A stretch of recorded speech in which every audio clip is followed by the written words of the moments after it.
The audio works. Okay. All right. 3, 2, 1.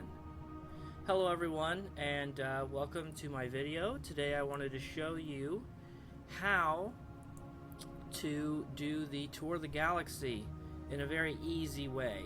And if you try and look online to find some guides, you'll find some very sophisticated guides for how to do it, that using specific ships and transwarp and things like that, just so that you can get more than one quadrant. But what I wanted to show you is a little bit more simple. It's just the beta quadrant. That's it. Just going to do the beta quadrant, nothing more. But we're going to get the whole thing, and the requirements are very, very low. Okay, and I'm not going to take credit for coming up with this map. I found it online. I'll try to put a link in the description to where I found it, but basically it's part of a larger plan that includes the alpha quadrant as well, and I just cut off the beta quadrant part. We're just going to do that, and it works really well for me. I've been lazy, I haven't been doing it, and I decided I wanted to start doing it again so I'm not constantly broke and have a little bit of credits in my coffers. But I picked up a lot of tips and tricks because it's very easy to get screwed up.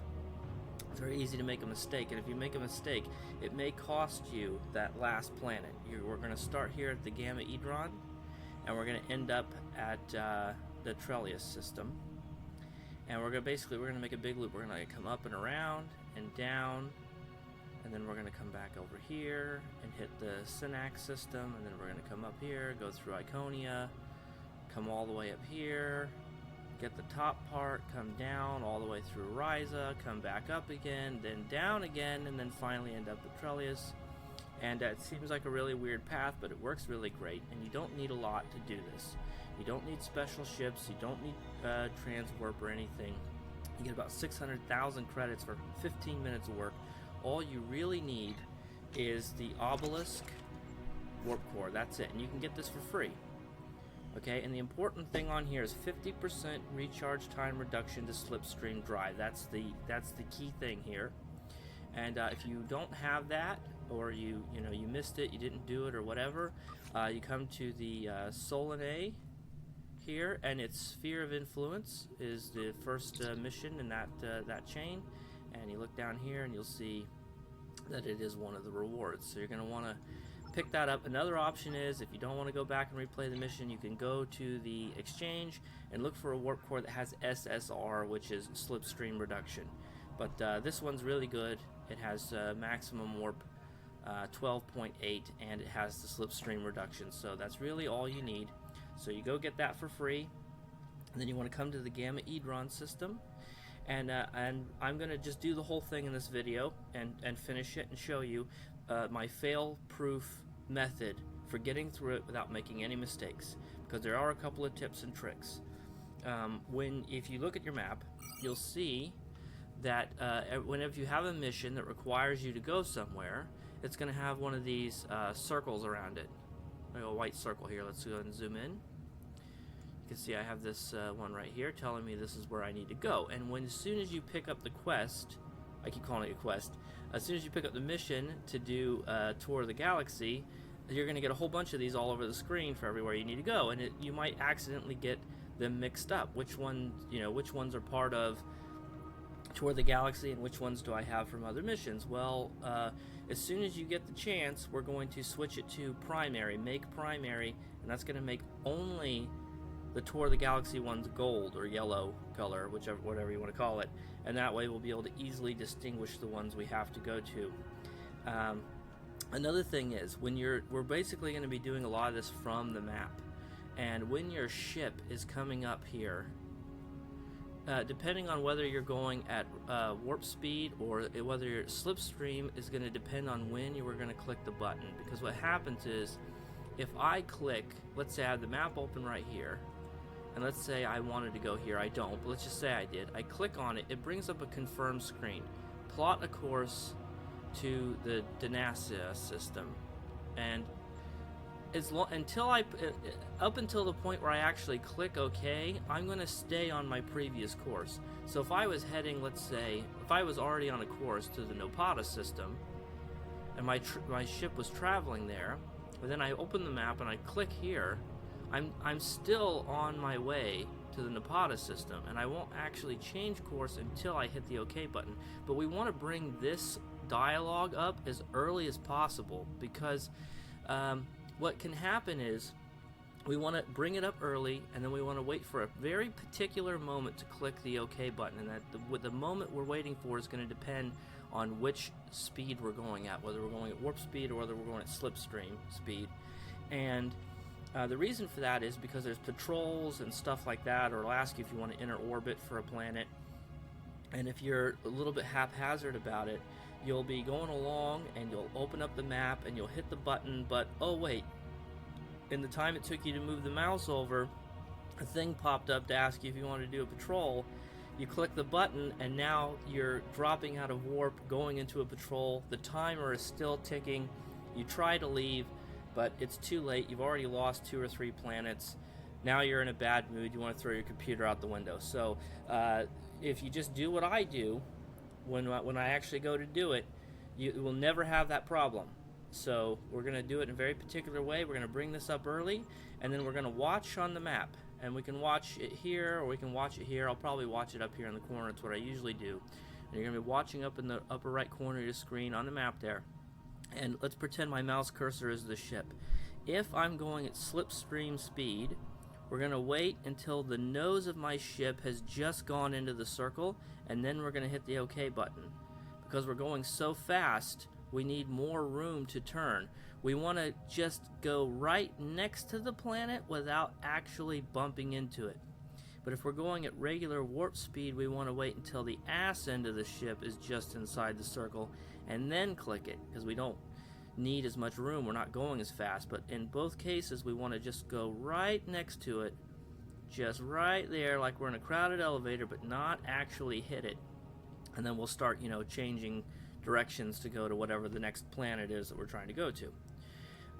And the reason for this is that it can be very buggy or tricky sometimes about how it will register whether or not you actually visited the planet. You have to come from the outside in. You may think you're being clever. You may say, oh, I'm just going to start right next to one of the planets when I start the mission. That won't work. If you're already inside one of these circles when you start the mission, you will not get credit for it. You have to start outside of it. So basically the trigger is going to be going into the circle. Okay, and then that's not even enough. I've had cases where I've been outside, I've gone inside the circle, my ship was completely in the circle, and then I left and I still didn't get credit because I wasn't close enough to the planet.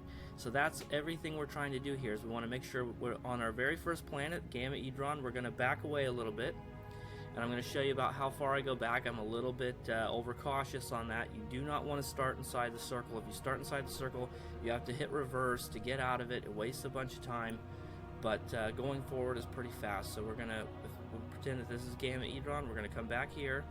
We're going to start the mission, and then what we're going to do is we're actually going to tell it we want to go to the next planet on the list, and because we're so close, we're going to go by it.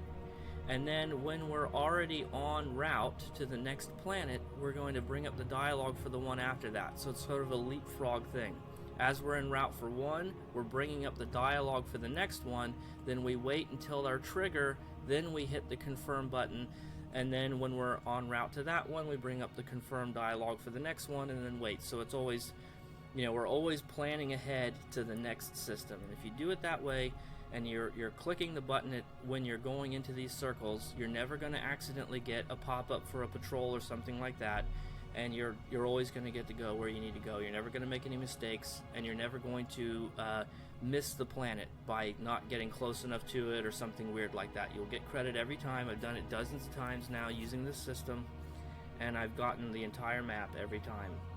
So this is pretty much a fail-proof way to do the entire Beta Quadrant and actually get all of the credits that you can get out of it. And you don't need anything more than a free warp core you get from a mission. So now that I've said all that, let's go ahead and do it. So let's find my ship. Okay, I like having the map zoomed out here, and we're gonna bring the map down here, but this is where we're at. And so if I started it right now, we would actually be inside the circle, and like I said, we don't want that. So we look at the upper right corner here. We're just gonna fly away a little bit, Just gonna fly away. I'm gonna go a little bit more. A little bit more. We're just gonna be extra safe here. We're gonna get plenty of distance. Okay, that should be good. Now we're gonna stop the ship, turn it around, and the first part's a little bit hectic because it's just a little bit special here because we have to start the mission and then switch it to make primary. But after that, it's pretty much autopilot. I'm gonna take a sip of coffee here while I'm pulling it up. Go to available, scroll down, and you want, and oh, and by the way, I have my Slipstream drive on my bar. You can do it by hitting this. See, this will also activate it, but having it on the bar will tell you what the cooldown is, and it's a little bit bugged. The cooldown is not right. It'll tell you it's available again when it's not. But I prefer having it on my bar rather than using it here, but you can do whatever you want in that case. Just make sure you have easy access to activating the Slipstream drive. And as you're watching me do it, you'll see, I'll tell you where to use the Slipstream drive so you know where to use it, okay? We're going to try and use it, obviously, on the straightaways. Tour the galaxy. Excuse me. Hail. All right.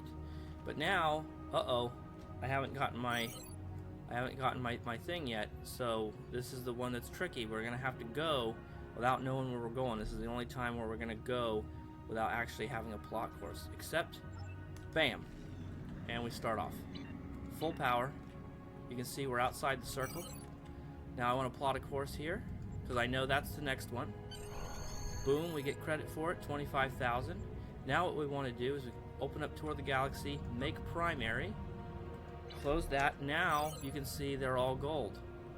Okay, we're not going to use Slipstream yet. We're going to wait until we're going to use our little secret, remember? But we know the next planet we want is New Romulus. So now we have the confirm box up. Now we're going to watch in the corner here. And you remember the trigger is when the ass end of our ship gets inside the circle, that's when we hit it. So we wait for it. And now we click it. We just graze the planet and we get the credits. If we had done it a little bit sooner, we may not have actually gotten credit for that. So now we're on course to New Romulus. We want to bring up the dialogue for Khitomer. We're not going to hit OK yet. We're going to wait. And this is what we do over and over again until we get every planet. You bring the dialogue up early, wait for the trigger, hit the OK button, and use the Slipstream drive as necessary. So, we're waiting, we're waiting, we're waiting. You can drink a coffee or do whatever. Just make sure you don't miss the trigger. We're getting close here. Wait for the ass end to get inside. Boom. Done. Now, we want to use our Slipstream. We got a nice straightaway here. We're going to click on Quonos. We're going to hit, and we're not going to hit it yet. We're going to hit our Slipstream drive. Then we're going to hit Quonos. And we're going to wait. Now we got the other trigger that we're working on. We want the front end to just get inside. And now.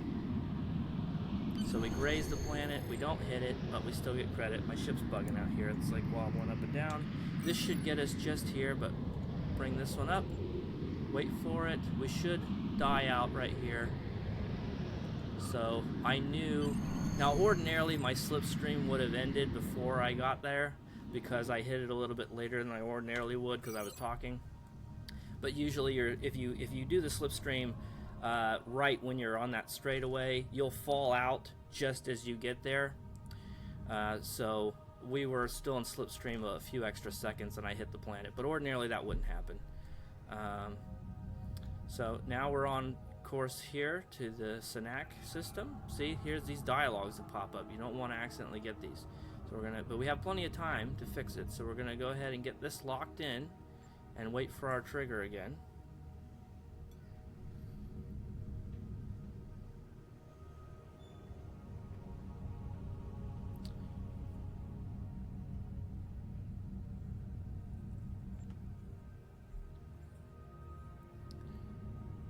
And we're waiting, and we're waiting, and we're waiting, and we want to just get the ass in here. And now we hit it. And there we go, we get the credit. Now we're coming back up here. And we would like to use our Slipstream drive, so we hit it, we get Slipstream. And we're gonna go ahead and bring the dialogue box up for Iconia.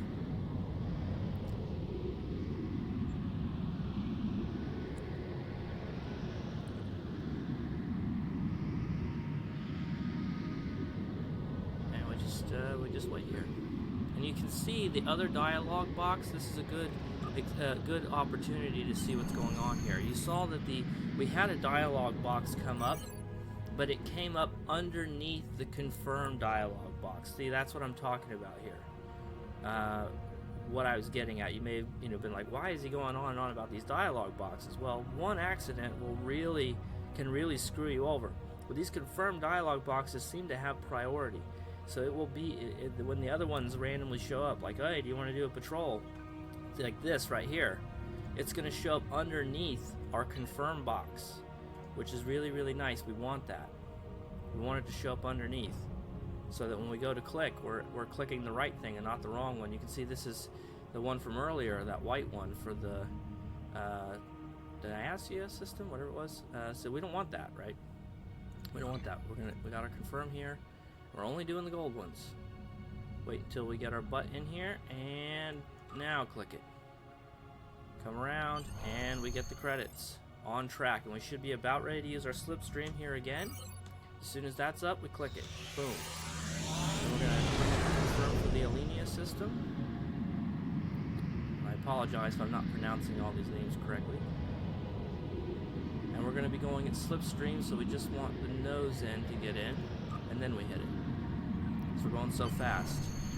So we just grazed the planet there. I could have even hit it a little sooner. And now we have all the ones in this column.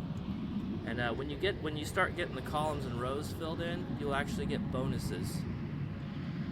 And those add up. So missing a planet will actually cost you more than just one planet's worth, because you're also going to be missing out on a bonus. So it's really important to get all of them. Going at regular speeds, and I'm probably just gonna stop talking now, because I've basically said everything there is to say. I will mention when I'm getting, and see, we got the second column here. That's really nice. We're gonna wait for our slipstream to cool down, and then we're gonna use it again.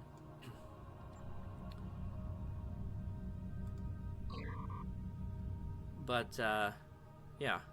So I pretty much said everything there is to say. So if you feel like you've got it, you could probably switch the video off. But if you want to keep watching, just to see, what's going on here, get it all figured out. So we're gonna get our slipstream right about as we're getting here. So this one's a little bit tricky.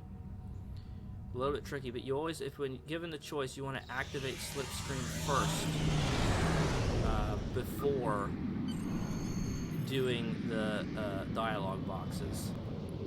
Prioritize activating the slipstream before doing the confirmations. And our next one is going to be down here. So I'm just, for the rest of the video, I'm probably just going to be quiet. That was the last tricky thing right there, because the slipstream starts so close to where you have to hit the confirm box. But other than that, it's fine. You can see we drop out right as we get here, so we didn't do it as the front end got in. We did it as the back end got in. You got to be a little careful of that as well. We didn't want to accidentally enter the Nimbus system. That's why it was good to have our confirmed dialogue up. But yeah, so I am actually going to stop talking now. I'm going to drink my coffee, and you guys can just watch the rest of this play out, get a feel for where to use the slipstream. But basically, you're using the slipstream whenever it's available. The route is designed in such a way that you're not really waiting to use it. You have an opportunity to use it every time it's ready, and it's ready every minute because we have the slipstream reduction on our warp core. So enjoy the rest of the video. Maybe I'll insert some music here, we'll see.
we're just a quick note here. We are going to wait to bring up the confirm dialog box because we want to activate the slipstream as soon as it's ready, and then we'll do it.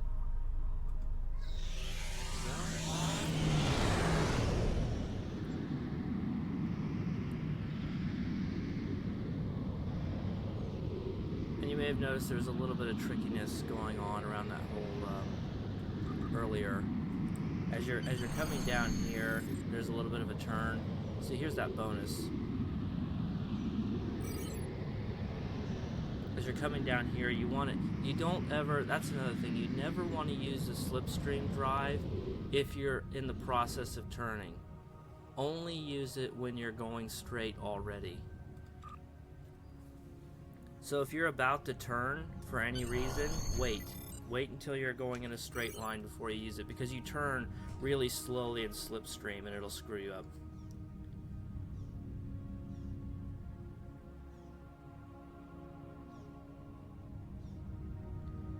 Here's another case where we're going to wait for the slipstream drive to recover. Because the distances are so great here, if we start bringing up the confirm dialog boxes, the slipstream drive will be recovered before we have to click it, and that's what I was saying earlier about prioritizing the slipstream drive over the dialog boxes. So we're going to wait for it to cool down before we bring up the dialog box. So we're going to hit this, the VRNAT system at slipstream speed. Okay, click it here. Now we got to bring up our system. And click.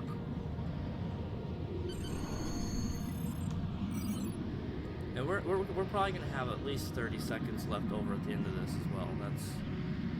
You may have thought earlier, like, man, he's running a little low on time, and it feels that way, but actually, you can see how much we've already covered. It's not a big deal at all.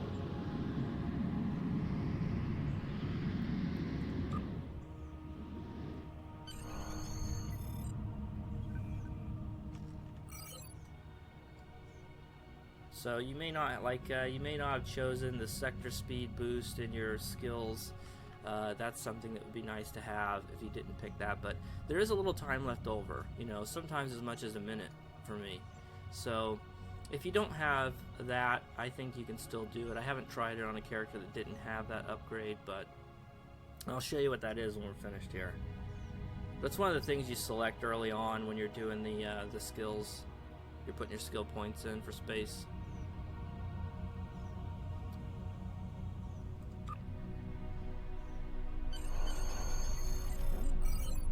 And now you can, look at this. We still have 2 minutes and 39 seconds. It's crazy. You could try and get adventurous, but where else are you gonna go? Let's try and find it real quick here. Skills, space skills. It's one of these. I don't remember. It's one of these choices. Threat control. What's this? Sector space travel speed. There it is. So you have a choice between transwarp and sector space. So you'll want to have the sector space one. If you don't have it, I'm not sure if you can still do this. Obviously, we're going to take manual control here just to make sure. Right here at the end, just so we're not crashing into it. But that's it. And now we're done. So you can see that there was still 1 minute and 40 seconds left. So pretty good. We're not going to bother with the Alpha Quadrant. You could maybe, if you have, you want to use a transwarp, you can start over there, then transwarp to Gamma Edron, and then do it over here. People do that, but even if you don't have that sector speed upgrade, you can probably still get it done because there's just so much time left over. But if you look at the map here, we got everything. And so that's pretty nice. And now I had 31,000 energy credits when I started, and now I have 648,000 energy credits. So seems like an odd number since they come in chunks of 25,000. I think you get 600,000 for doing that. So for 600,000 credits for 15 minutes of work, not too bad. I have 2 characters who can do that currently. I have a third one I'm leveling up right now. That would put me, if I just for 45 minutes of work a day, that's 1.8 million energy credits that can go in my account bank. So you know, if you're really hurting for energy credits and you just don't know what to do about it, this is a good thing to do. Just go grab that free warp core, make sure you have the sector space upgrade and your space skills, and yeah, just do what I did here. 15 minutes and you're never gonna fail it. You're not gonna make any mistakes, you're not gonna accidentally miss a planet or anything like that. It can be, if you don't really know what you're doing, this can be frustrating, and then you'll fall short and you'll get 300,000 credits and it'll feel like it's not worth it. But if you do it this way, you'll always get it. You'll always get the max credits for the Beta Quadrant. So you want to hail Starfleet just to say that it's finished. You already got the money. And then you can do it again tomorrow. So thanks for watching. I hope for some of you out there that this was helpful, and maybe